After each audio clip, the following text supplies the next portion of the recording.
En la clase anterior, después de haber llenado el cuadro,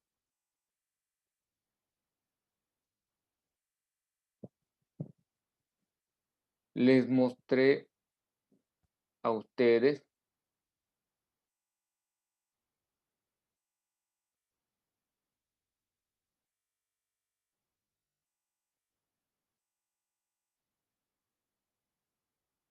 algunos, más que algunos, los puntos que se van a desarrollar en el análisis literario que van a hacer. Ustedes llenaron este cuadro. En general a todos les salió bastante bien.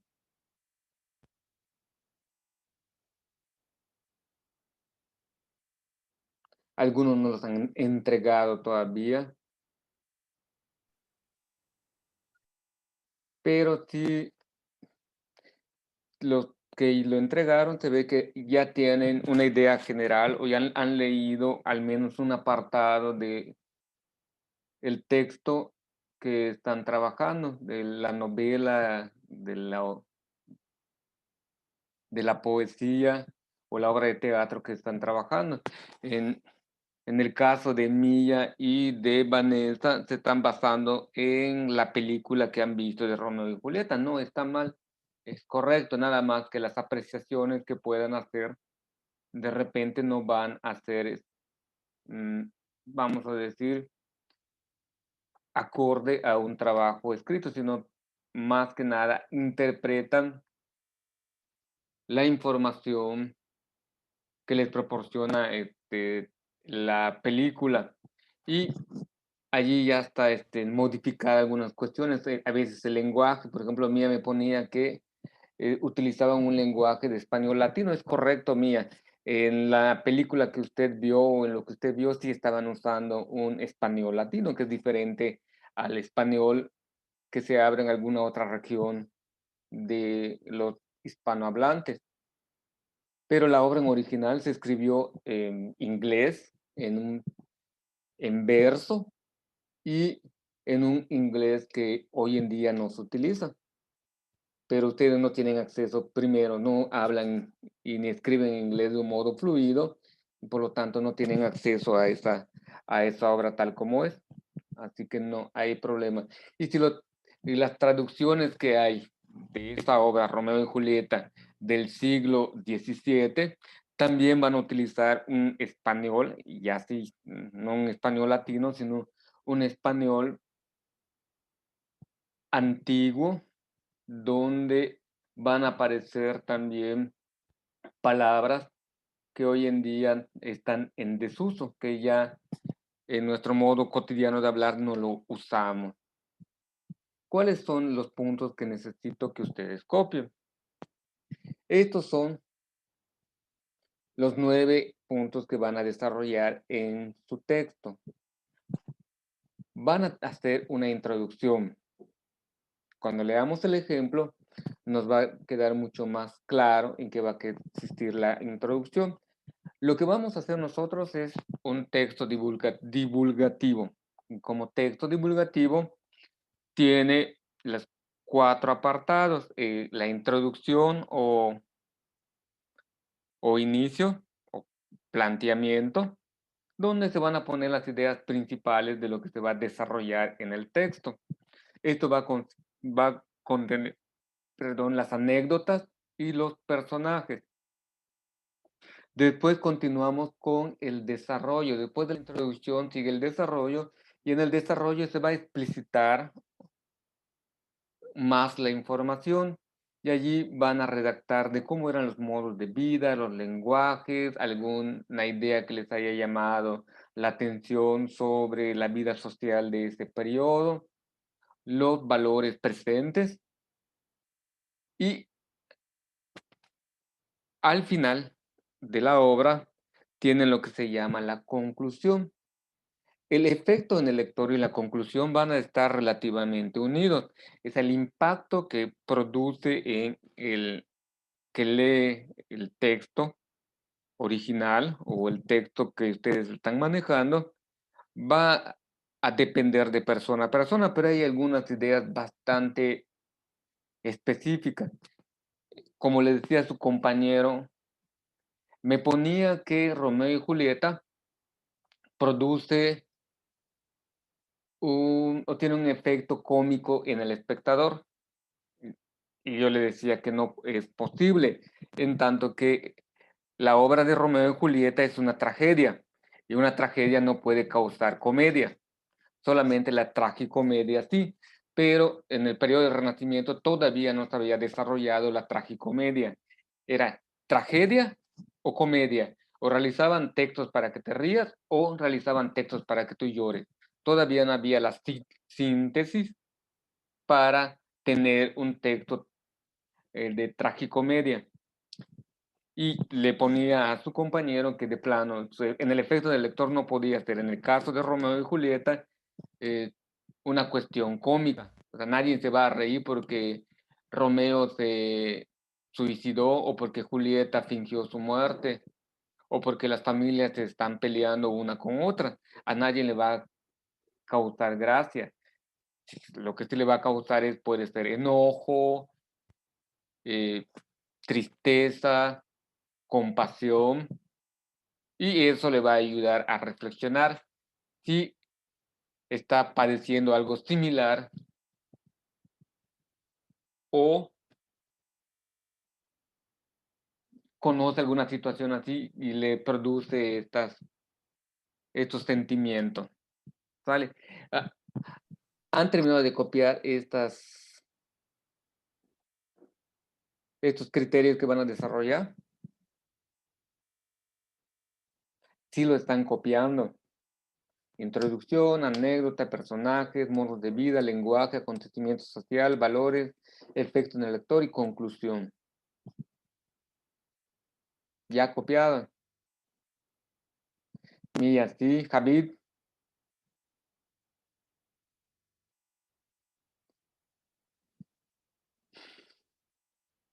ya lo copió. No, maestro, todavía. Ok, Ruth. Ya, maestro. Ok, muy bien. De cualquier modo, este video se sube al rato y si les hace falta algún punto, y de todos modos vamos a leer punto por punto en un ejemplo, lo pueden ir completando. Lo siguiente que requiero que el día de hoy nos quede claro es este ejercicio. Pasos para escribir un texto divulgativo. Van a ser 5 pasos que tenemos que considerar al redactar un texto que vamos a dar a conocer. Y como texto divulgativo les vuelvo a recordar, tiene introducción, desarrollo, conclusión y bibliografía. La bibliografía es en razón de dónde están tomando la información que ustedes están presentando. No puede ser que todo lo que ustedes escriban venga así de su cabecita. Hoy la cuestión de la bibliografía, generalmente ponemos bibliografía digital. Esto, pegamos las páginas de internet que hemos consultado y ponemos la fecha de la consulta de ese documento. ¿Qué es lo que debemos hacer? Considerar lo logrado en el proyecto. El logro de la mayoría de ustedes es que contestaron adecuadamente a los criterios que se les solicitó en la lección. Ese ya es un logro, ya tienen claro cuál es la anécdota de la obra que están leyendo, cuáles son los valores, cuáles son los modos de vida, qué tipo de lenguaje tiene, qué impacto le da al lector. Son varios de los puntos que ya tienen claro. ¿Qué es lo que no escribieron, por ejemplo, que tendrían que buscar de nuevo? Son los personajes y tal vez el rol que desempeña el personaje dentro de la obra. Otras cuestiones que no han contextualizado mucho, pero ya tienen la información, es acerca del contexto histórico de la obra. Ya hicieron una tarea donde los que me entregaron la tarea los revisé y vi que estaba perfectamente bien justificado el contexto histórico donde surge la obra. Algunos pusieron, además ya hicieron la biografía del autor de la obra y en los datos que va presentando la biografía se puede ver el periodo histórico en la que crece el autor y bajo qué circunstancias escribe su obra. No es lo mismo Shakespeare, que lo escribió allá en Inglaterra, Se supone que este Shakespeare viaja a Italia, conoce el contexto de Italia escribe Romeo y Julieta. Tomás Moro parece que nunca salió de Inglaterra y desde Inglaterra escribe La Utopía. Maquiavelo es franco-prusiano, él vive en la Europa central y también está afectado directamente por las monarquías. Y el modo de cómo escribe El Príncipe es una crítica bastante sarcástica sobre la monarquía y da pie a lo que posteriormente vamos a conocer como dictaduras. Él es como el creador de esa visión de los dictadores, que eran prácticamente como reyes absolutos. Esos elementos ustedes ya lo tienen, son lo que han logrado, la información que han estado recabando para hacer su tarea. Paso 2. Redacta oraciones y párrafos aunque no estén correctos. Lee lo que escribiste y piensa si tiene sentido. ¿Qué es lo que van a hacer ahora? Es integrar toda la información. Todo lo que ya tienen deben de darle un formato que es el que les voy a presentar o según el listado que les di a su momento. Así deben de integrar la obra. ¿Qué parte voy a poner en la introducción? ¿Qué parte voy a poner? Todo esto lo van integrando. No necesariamente tiene que estar perfectamente bien en concordancia y coherencia, porque todavía es tu borrador, todavía vas a integrar la información y cuando leas el cuerpo de trabajo completo, te darás cuenta qué es lo que tienes que ir cambiando poco a poco. Si algunos lados estás escribiendo en femenino y todo lo demás es masculino, cambia lo que está en femenino y masculino. Si estás usando singular en alguna parte y lo demás es puro plural, cambia a la plural o a la inversa. Si estás hablando en pasado y en ciertos momentos te das cuenta que también usas el futuro, hay un choque en los tiempos, lo transfórmalo según como tú quieras. Pero para ello, primero que tienen que hacer es ir integrando la información que ya tienen en un solo texto. Como dice acá, oraciones y párrafos.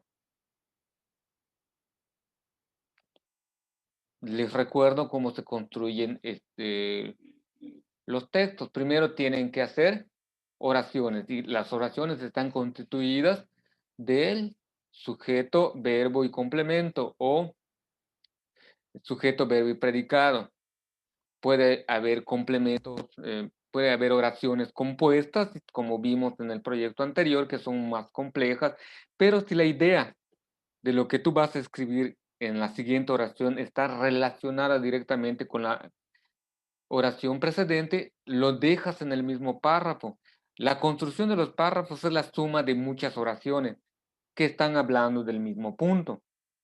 Una vez que tú hayas acabado la idea, vas a poner punto y aparte, cuando vas a entrar a otra nueva idea de tu texto.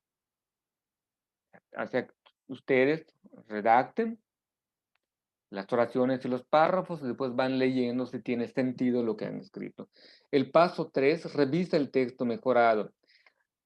Una vez que has releído, hayas hecho las correcciones, ve acomodando las palabras u oraciones, reemplaza algunas palabras con sinónimos, antónimos, según requiera el texto. Lee en voz alta para asegurarte que el texto fluye y se escucha correctamente. Esto es muy importante. Que ustedes lo lean en voz alta para que escuchen si realmente lo escrito está bien. Por ejemplo, si pones mis papá o mis papá, le falta una S, mis papás. O si pones allá la obras, también no se escucha bien, le faltan las obras. Y si pones el autor en vez del autor, también no se escucha bien. Pero leyéndolo te vas a dar cuenta o vas a entender que lo que has escrito no está del todo correcto. Y de preferencia, hoy en día el Internet nos da muchísimas ventajas. Antes teníamos que tener un diccionario de sinónimos y antónimos para ir buscando en el diccionario los sinónimos o antónimos de alguna palabra que se está repitiendo constantemente. Para evitar lo que les he comentado a lo largo de sus 3 años de formación, para evitar la cuestión de la cacofonía. Una palabra repetida en varias ocasiones dentro de un texto, dentro de un párrafo, produce un efecto que se llama cacofónico. Es una repetición del sonido que no es nada elegante y resulta monótono para el lector, y para ello, para dejar mejor el escrito, se usan sinónimos para que no se repita. Si estás usando la palabra, estás hablando del fútbol y utilizas la palabra portero, después puedes poner guardameta, puedes poner guardián. Hay algunas palabras que te pueden sustituir para que no pongas portero, portero, portero. La sustituye. Si pones, eh, si estás hablando de William Shakespeare, puedes poner el escritor, el, el dramaturgo, y son sinónimos que nos hacen referencia a esa persona que ha escrito la obra, sin estar repitiendo William Shakespeare, William Shakespeare, William Shakespeare, o Tomás Moro, Tomás Moro, Tomás Moro. Lo pueden sustituir incluso hasta por los pronombres personales. El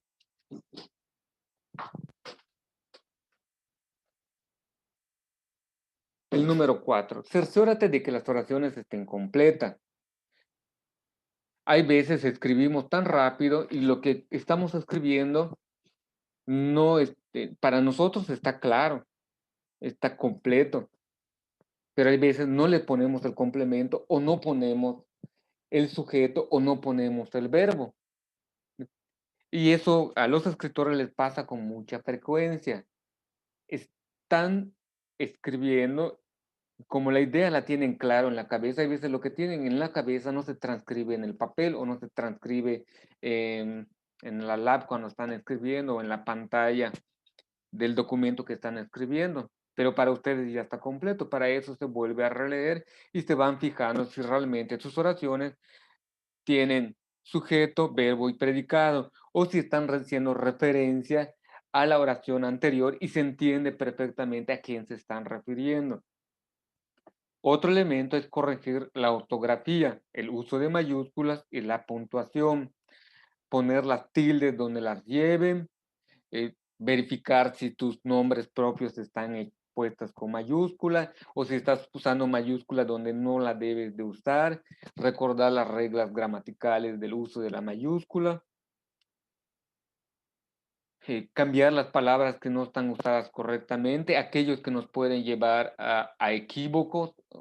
Tenemos una idea clara de lo que queremos escribir, pero cuando leemos el texto nos damos cuenta que se puede prestar a una equivocación la información que yo estoy poniendo. Y para eso mejor cambio esta palabra por otra para evitar una confusión. Y este puntito es muy importante. Pide que alguien revise tu trabajo. Tengan en cuenta que yo se los voy a revisar, pero además de su profesor, cuando estábamos allá en la escuela, en tercer año, le pedí a sus compañeros que revisen su tarea de su otro compañero para que vayan ejercitándose en la corrección de los trabajos. Cuando nosotros escribimos, muchas veces no nos damos cuenta de lo que estamos escribiendo, no porque no sepamos, sino simplemente el ejercicio mismo de escribir algunas veces no nos permite ver todo el panorama y creemos que lo que hemos escrito es correcto, pero cuando alguien lo lee se da cuenta que te hace falta un acento, te falta una coma o algo no lo has escrito con mayúscula y que lo debe de llevar, y él se da cuenta y te lo puede señalar. Acuérdense, 4 ojos ven mejor que 2, tú solamente tienes 2. Si alguien más te lo lee, son otros 2 ojos que van a revisar tu trabajo. Y si lo lee alguien más, ya van a ser 6 ojos que van a revisar tu trabajo. Y recuerden, les van a hacer sugerencias de cambio en el texto que han escrito, o les van a sugerir o les van a señalar que posiblemente tienen un error. Ustedes van a corroborar y van a decir si desean conservarlo como tal porque hay alguna justificación en el escrito, o lo corrigen. Cuando vimos la obra teatral de Las Aceitunas, eh,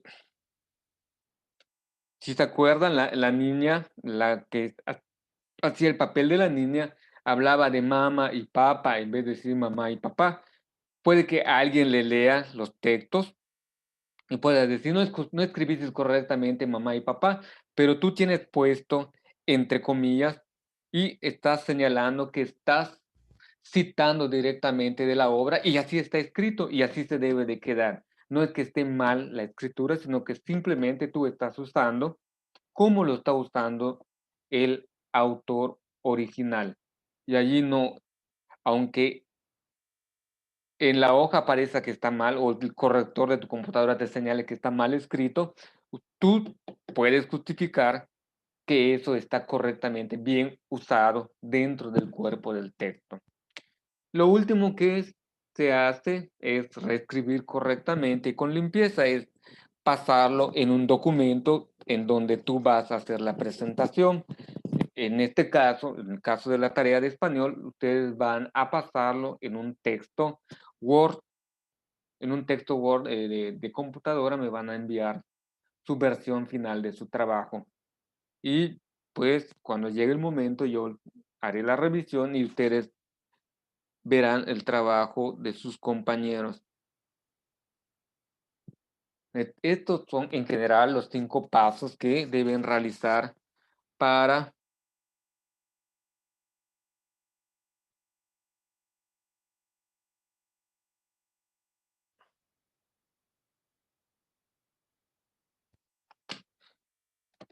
mm, ya disculpe, vi una noticia ahorita, me bloqueó un poco.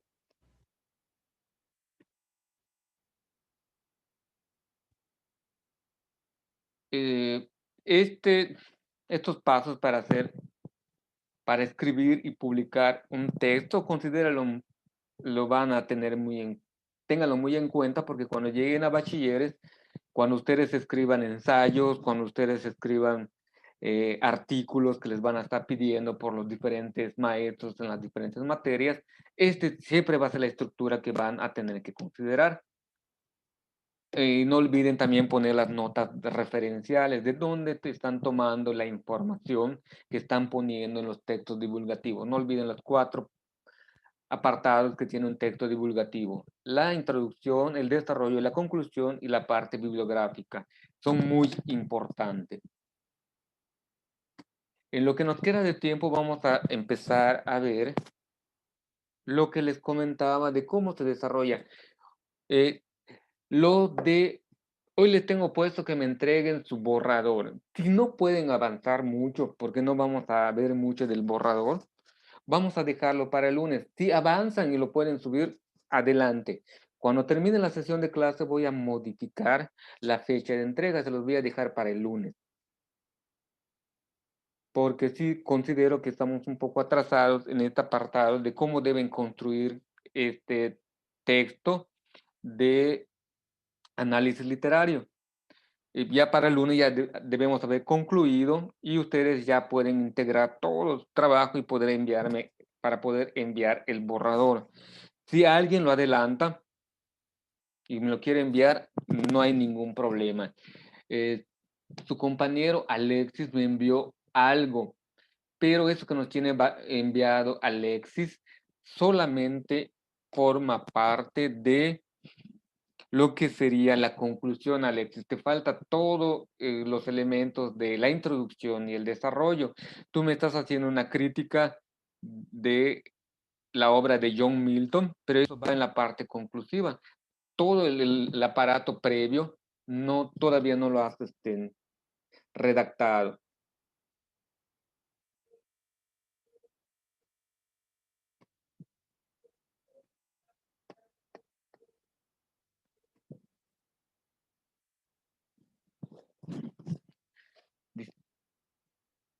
Escribir un texto que describe el contexto del Renacimiento.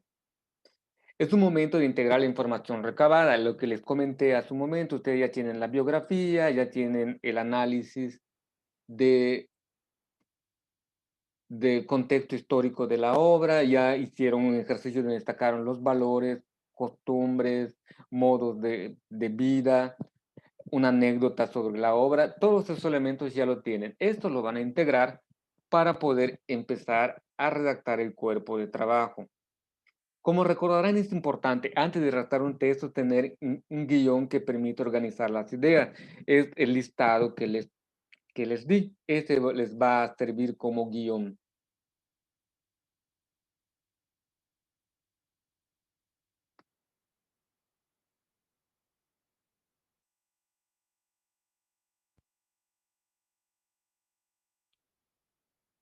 Cuando tengan listo el guión, desarrollen las ideas.